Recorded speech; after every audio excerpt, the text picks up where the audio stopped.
उकडपेंडी आणली. म्हटलं अरे वा, मला आवडत नाही म्हणे, ही तशी उकडपेंडी नाही आहे, ही मोड आलेल्या मेथीची उकडपेंडी आहे. आता ह्याला एका पाण्यातून आपल्याला उकळून घ्यायचं आहे.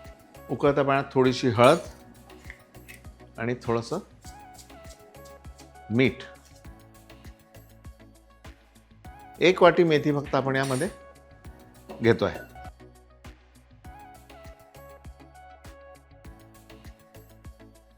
एक 2 चमचे तेल. त्यामध्ये ही कणिक आपल्याला फक्त भाजून घ्यायची.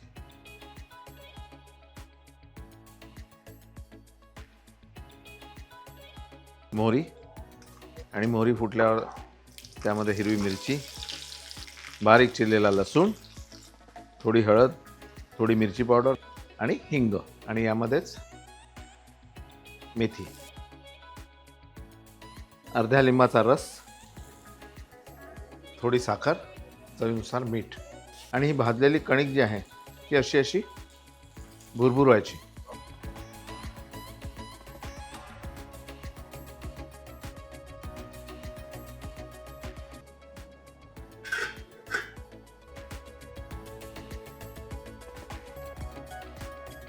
तुम्ही बघत असाल की हे स्प्राउट्सही दिसत आहेत, त्याला लपेटलेली कणिक. क्या बात आहे.